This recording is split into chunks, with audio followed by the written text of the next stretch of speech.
My tip 3 is that spending minimum 5 hours on this tour, and let me break down my day to share with you why.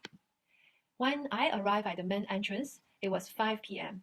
and I first had to go through a security check, which was pretty fast for me, like less than 5 minutes.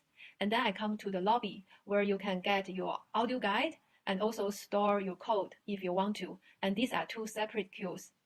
And then you can walk into the hub. This is where you see a lot of people showing this dragon in the footage.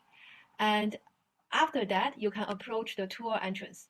And that's where the tour actually starts.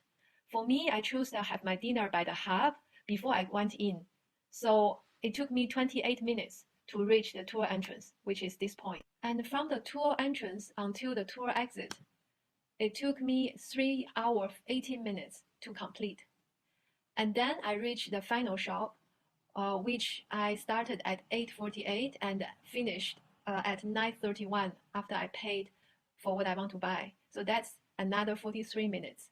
So all in all, from the time I arrived at the main entrance until the time I exit the shop, it took me 4 hours 31 minutes. And let me also tell you what I didn't do in that 4.5 hours. First of all, I didn't bring kids with me, so that's a big time saver. And secondly, I didn't use audio guide, so I didn't have to queue to get it, and also I didn't spend as much time inside each of the segment of the tour as if you would use an audio guide. And third, I didn't do any green screen or one exercise. I remember in Emily's mom's video tip, she mentioned that they queued for 45 minutes just for the broomstick green screen experience. So for me, I don't have any of that time into this 4.5 hours. And I also didn't go into the other two shops along the tour, which is this one and this one. And I didn't use toilet break during the tour. I didn't get stamps for the activity passport, which can be another queue. And I didn't really ask staff questions, although that was highly recommended. And I also didn't wait for people to clear to take photos at the interior sets or any part of the tour. The only 3 places I did queue are when I was at platform 9 3/4 to go onto the train, I queued for 5 minutes. At the Backlot Cafe, when I was getting my tea, I queued for 10 minutes. And at the last shop, when I was checking out to pay at the cashier, I queued for 40 minutes. And that is all. For the rest of the entire tour, I had no queue. And that already made it to 4.5 hours. So that's why I said 5 hours is minimum. If you want to do any of the green screen experience, or if you want to, look carefully at the other 2 shops, or simply maybe just spend more time at the last shop. And let me further break down my 3 hour 18 minutes tour itself to show you how much time I spent in each segment of the tour. So this tour, from the tour entrance to Great Hall, it's 28 minutes. And then inside the Great Hall, I spent 8 minutes. And then the entire interior sets, including the green screen, is 31 minutes. And then from the dark arts, I did 12 minutes. Forbidden Forest, 5 minutes. And then platform 9 3/4 is 17 minutes, including me queuing for going on the Hogwarts Express. And then Backlot Cafe, 26 minutes. The backlog itself, which is like the model of Pivot Drive and the Greenhouse, that's 6 minutes. And the Creature Effect, 14 minutes. And then the Green Gods and the Vault together is 26 minutes. Diagon Alley, 3 minutes. Art Department, 9 minutes. And then the Hogwarts Model Room, 10 minutes. And then there's an exit room where they had all the walls stuffed with wine boxes, and you see J.K. Rowling's farewell message. There I spent 3 minutes, and then I exit the tour. I've made another video just to show the experience on this route, and you can find it in the description of this video. So you might be wondering, why did I spend almost half an hour going from the tour entrance to the Great Hall? What is there to see? And this is another thing that none of the other vloggers have ever mentioned, as far as I have seen. This is actually another way for Harry Potter Studio to do crowd management.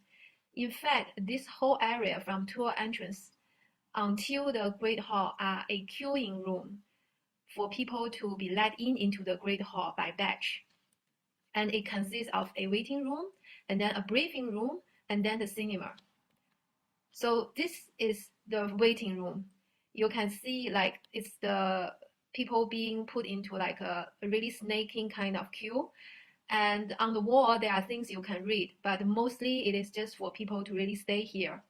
And on the other side of this wall, you can see the Harry Potter's cupboard under the staircase. And then after this wall, as the green arrow pointed, you'll come to another room, still with posters on it. And this is actually still the waiting room.